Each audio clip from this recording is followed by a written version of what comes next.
Hey everyone, this is the Innovator's Mindset with Dale Alexander. Here we go, my God. Here we go. All right. So we were supposed to record this podcast about an hour ago, but Dale and I have just been talking. I'm like so fascinated by his topic, and you can actually learn about Dale and the work he does with students and schools all over the world. And his book, The Talk About Money, and you can find the website, thetalkaboutmoney.com. Dale, thanks for being on the podcast. If you can just kind of introduce yourself, tell us who you are, what you do today, how you got there, it's a great place to start. Thank you, George. So glad to be with you. So, been a lifelong student of money all of my career, and originally from Georgia, live in Atlanta and Jacksonville Beach, Florida now. So glad to be on. Thank you for having me. Yeah, and you know, we were talking about this, and I have this huge passion about financial fluency, how we actually talk about this, and we actually connected with a mutual friend, Aaron Alejandro, and he connected with us, and the stuff that you're doing with schools is really fascinating. I think this is something really great for teachers to learn, for administrators to learn. So give us a little preview of the book and some of the work that you're actually doing with schools on the talk about money. Sure, thank you. It's an interesting story. So if you're watching, listening to this, if you would ever love to go back and have do a redo, a mulligan, if you will, in your life financially, would you want to do that? Most of the people that I talk to, they go, "Yeah, I'd love to go back, knowing what I know now. No, I'd love to go back and redo my life financially." So I've had my certified financial planners designation since the 90s. That's not what I did, but money is what I've studied since all of my career for decades.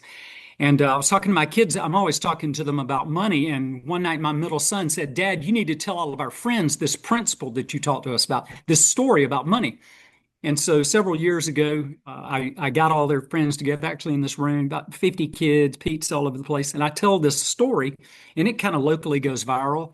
And so then I come out with the lesson about money and start going to high schools and going around telling this story, and it takes off. And then I come out with the book, and Fox Business News and ABC and Fox and Friends, and it just went nuts. And then Hmm. so I go all over the country, speak all over the world now to more young adults. I wrote this lesson. I could talk more about it. I wrote it for 16 to 24. It applies to all ages, by the way, but wrote it for 16 to 24-year-olds yet to get their first real job, because they're about to make the most important life decision they'll ever make in their life. And I'm trying to get this in front of them.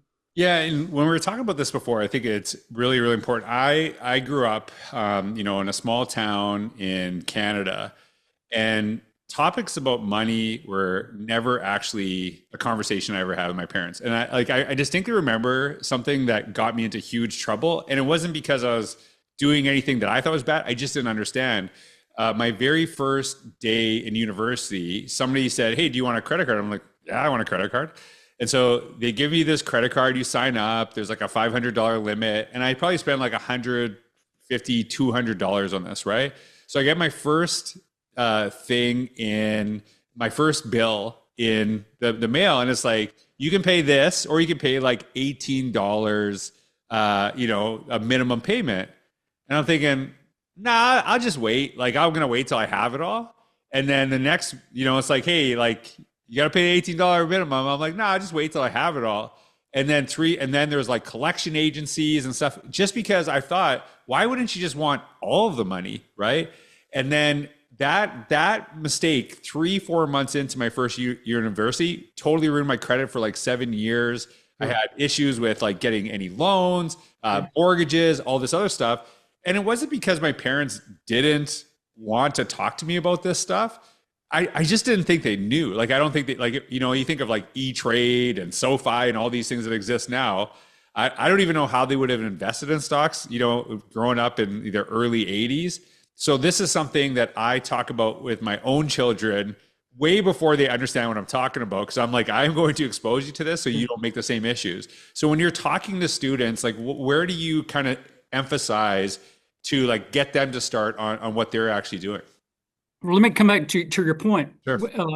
Most of the time when I tell this story in schools or universities, almost every adult comes up to me and says one of at least two things. Where was this when I was 18?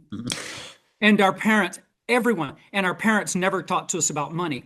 And let me say this about your parents, George. Here's why most of them didn't. They didn't know what to say. That's why I called this book The Talk About Money. We'll talk to the kids about sex and jobs and morals and ethics and careers. But when it comes to money, what were your parents going to say? Because most of them didn't do it right. So you've heard of the Titanic effect. The bigger the problem is, the less you want to deal with it. So, I mean, why am I going to talk to my kids about money and go, well, you need to get money right. Well, Dad, what did you do? I didn't do it right. You need to save money. Well, how much do you have, Dad? I don't have anything. Or you need to invest in stocks or mutual funds. Well, where do you have it? I have it in the bank. I mean, why are you going to bring that up if you don't know what to say to your kids? So it really wasn't their. I hate that most of us weren't taught this in formal education, which is why I'm so passionate about doing it now. And actually, the State Board of Education gifted this book to all 120,000 graduates a year or two ago in Georgia. Every graduate in Georgia got it. So I'm kudos to the Georgia State Board of Education. And that's awesome. And that you and I, when we talked last week, and I think this is something I've really kind of honed in personally, is you talked about like the 70% rule that you're focused on with students. And, I thought that was a really powerful way kind of explaining it. And the one thing that you mentioned is like, where was this when I was 18? And you're like, no, like we're going younger. Like let's teach this early, because like the earlier you start, the more benefit this will have long term. So explain that 70% idea that you started leveraging that you shared with me last week. So if you're watching, think back to when you were 18, 20, 22 years old, or if you have young children, or let's say these high school seniors, or they're about to leave. And by the way, ahead of them is the most important life decision they're going to make. And it deals with money. And I tell kids, I'd probably pop back and go, hey, Dale, the person that I choose to marry is my most important life decision. And I'll say this, while that's very important, if we don't get money right, half of our marriages are gone. And many of the other half of marriages that make it, they're not as great as they could be because of the weight of money.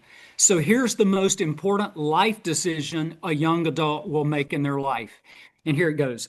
These young adults, when you get out of high school, they're about to go and start getting their first real job. And when you get that first real job, you're going to get your first paycheck. And when you get that first job paycheck, that's going to be the most money you've ever seen in your life, at least on a regular basis. When you get your first real job paycheck, instead of taking and spending all 100% of that paycheck, I want you to stop and only take 70%. Only spend 70% of it. 70% of that first job paycheck is still going to be the most money you've ever seen in your life. You're at zero. Make 70 your 100. By the way, the other 30, take 20% of it and invest it, and take the last 10% of it and give it away. I don't care, George, I don't care who they give it away to. Give it away. We'll come back to that point. Make 70 your 100. And here's why they can do that. They don't have a standard of living established yet. And whatever number you accept as your standard, 70%, that becomes your reality. Watch this. It may sting for a month or two, but in a couple of months, you'll never know that 70 is not your. What do you mean? It's just my 100. It's all I've ever known as my 100. That's just my 100. And here's the most important thing that I say. This is why people fly me all around the country. The next statement I'm going to make.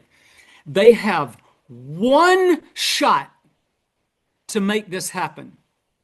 Because if they take 3 of those first job paychecks, spending all 100% of it, you will never back down to 70. It's over. You'll say you will. You will never back down to 70. It's over. And you will live life like the most of America, Canada, really the world. Here's why. Because most money problems aren't problems about money. I can prove that. 51% of Americans that make over $100,000 a year in America are living paycheck to paycheck. And 30% that make over $250,000 a year are living paycheck to paycheck. This young girl Georgia school system one day in an auditorium. She said, I can't live on 70% of my income. Now, she's on a part-time high school job. And I said, why can't you live on 70% of your income? And she said, because it cost me $100 to get my nails done. And every kid in that auditorium went, oh, and I shut my mouth and the principal lit her up. That's not a money problem, George. We do a lot of work in Kenya. You walk in the deepest parts of Kenya and you walk in those villages and tell them you spend $100 getting your nails done. They would look at you and say, you have lost your mind. Most money problems aren't problems about money. So I love this story, and I can keep going telling you a little bit more about it. Yeah, and that's it. Like when you're saying about living paycheck to paycheck, I do think there is opportunity to get out of it too. And this is why I say this, because when I first started teaching, I remember and I think this is a terminology, you have like a overdraft is the term, right? And so I had an overdraft of $1,000. And each month I would get it to like $990. And I'd be okay. But it would be always right at that point. And so I think back to that, if I would have done, the 70%, I still probably would have got to the 70%. But if you do that at the beginning, but it was like, I have what I'm making plus this $1,000, but I just always seem to get right at 990, and then I would be able to make it to the next check and stuff like that. So it was like, it took me a while. Like I really didn't start like investing and thinking about this till I was like probably, in my mid 30s. And now I separate immediately. And I try not to this is what I have and this goes here. So if you're to say, for example, you were to take 70% and then you take that 30%, we were having this conversation earlier, you were talking about basically putting it in a bank, putting it in a stock, or putting it in a, under your mattress. Where do people start with this? Where is that 30%? Where would you suggest that go? How do people actually start with that? The third thing that when adults come watch me do this, if they say, where was this when I was 18? Our parents never taught us about money. The third thing somebody might say is, Dale, if I didn't start on 70, because most people didn't, if I didn't start on 70, what do I do now to fix it? Is it too late? There's two things that you do, George. Number one, if you're struggling trying to find ways to save money, here's two things you do. Number one, for the rest of your life, from this moment, for the rest of your life, every raise you get, every bonus a spouse gets at their job, garage sale proceeds of a garage sale you have, every car loan you pay off, that's new money, George, coming into your house, right? That's new money. When you pay off a car loan, the next month you've got $500 free dollars, found money. From this moment, for the rest of your life, never take more than half of that new money. Every new dollar coming in, maybe get to some seasons where you go, let's stay content with what we're spending right now. It's new money. You're not living on it right now anyways. Never take more than half of it. What does the average person do? When you put that last paycheck in the mail to pay off that car, what's the next thought that comes through your mind? What can I go get now? I'm going to go buy a new one. It's sick. From now on, not anymore. You're never going to take more than half of that new money. The second thing that you have to do for the rest of your life, the second thing that you do, the money that you save, you have to get it working hard and supercharge it by investing in stocks of great companies of the world. And you do that through what are called mutual funds, ETF, mutual funds, which divide up your small dollar amounts and invest it in stocks or bonds or conservative thing, but mostly stocks of great companies of the world. And so you have to answer that question, is the stock market risky? And I answer that question in my book. And over time, it's one of the safest places to be. And short term, it can be. So yeah, and where I started, and I'm like curious of your thoughts on this. Where I started is because there are ETFs, and they're, for example, in the US, one of them is VOO. And by the way, I got to say this is not financial advice. This is just kind of like, I just want to make sure I'm just sharing some of the stuff that I kind of focus on. VOO is basically aggregate of the 500, the S&P 500. So you're kind of like going, and so if a company falls out of the S&P 500 because it's doing terrible, it kind of goes back in. And then in Canada, I think the equivalents are VFV and VSP, but they're like a little bit different. One's like US hedged and all this other stuff that I really don't understand, but I look at kind of the history of it, where it's kind of going up. So like, and maybe this is like, I'm learning here too. So you didn't seem too excited about the idea of an ETF, and you talked about a mutual fund. Where, like, explain the difference between the two.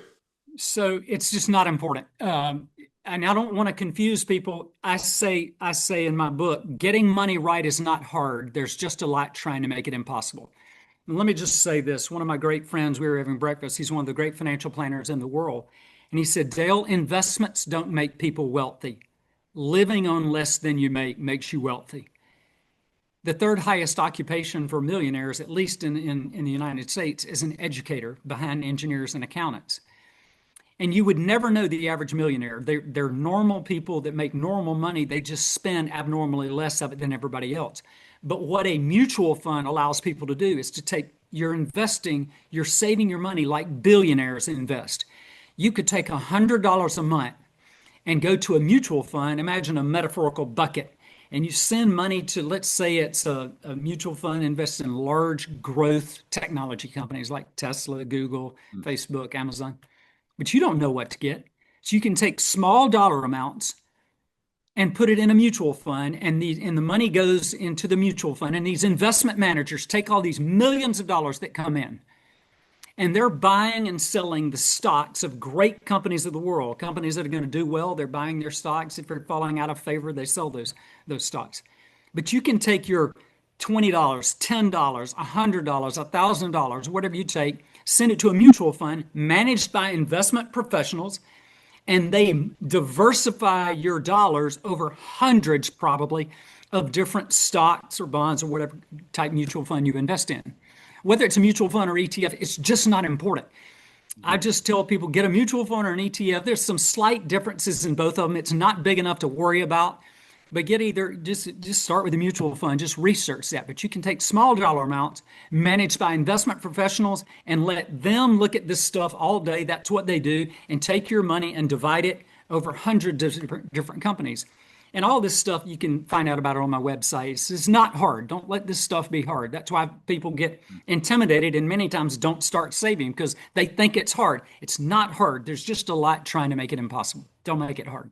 Yeah, and I was actually working with you, and you mentioned like $100, and you kind of went to 20, and like you said, all this stuff. I was working with a group of students in Texas talking about this stuff, but I also talked about the intersection of like AI, ChatGPT, and how you can leverage these things. And I talked about with students, hey, like if you were to say, let's say you have $10 and you can put $10 a month, you will get better interest on $10 per month than you will on zero, because the interest on zero is zero.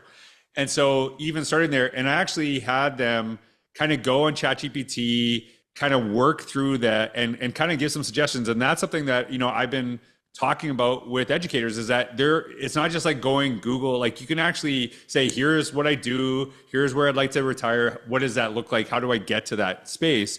And there's different ways you can do this. So let's say you're an educator and you're 45 years old and you've never started this. You've never thought about this. Your pension's coming up, within a certain amount of time.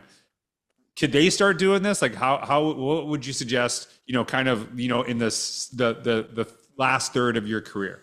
So this brochure, these lesson notes, when I speak to kids, this is actually on my website that we'll talk about at the end of this.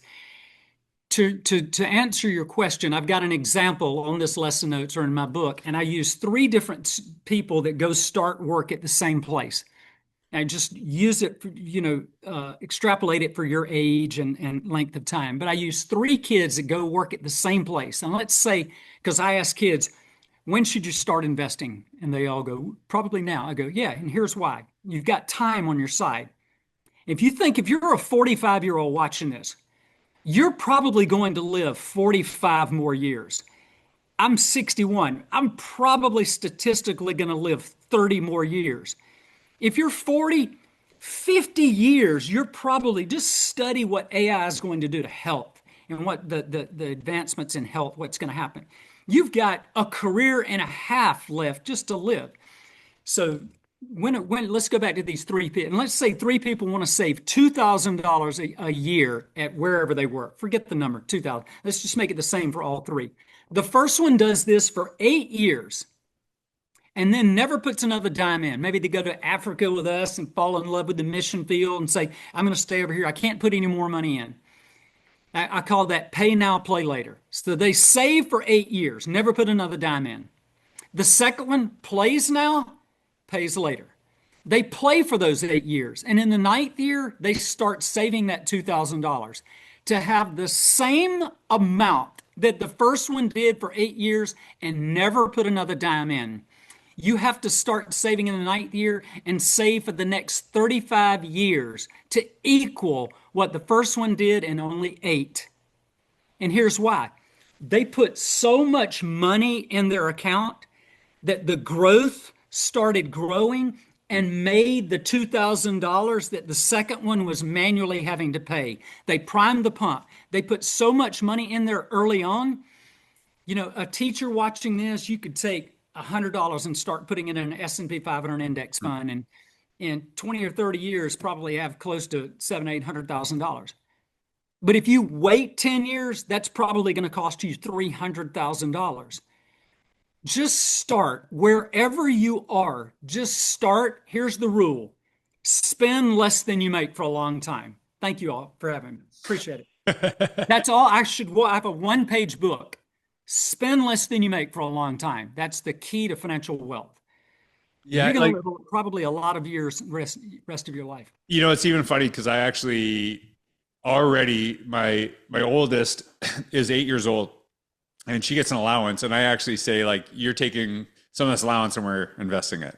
Like, immediately, I've already talked about this because, you know, as you said, I didn't start this till later, and, you know, I've learned in, you know, connecting with people like yourself. There's a lot of resources out there to leverage this, and it is something to me that's really important. Is not leaving a bunch of money to my kids. It is actually teaching them about this so they can figure out their own way, and kind of going through this and showing them some of the messiness, some of the things like the ups and downs. And here's why long term this is going to be okay, kind of going through that process.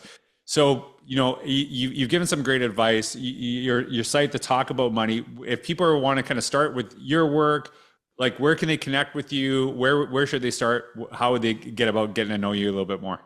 So if you go to the talkaboutmoney.com, everything, you can actually watch the whole lesson that I give in schools and all over the world. You can actually watch the whole 52-minute lesson is online at the talkaboutmoney.com. This lesson brochure is on there. The link to the books, videos. You know, if you're a teacher watching this, I've got teacher Kahoot games, a lesson review for your kids. Nice. I've got a video that's 10 questions that you can ask. It'll probably be an hour's worth of class for you all. The book is 87 pages. It was written in short 6 to 8 page chapters with questions at the end of each chapter. It's kind of written as its own curriculum.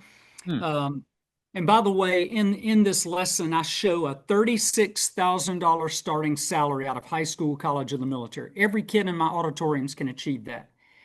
You don't have to be wealthy to be rich. If you live on 70% of your income, you invest 10, 20, and you give 10% away.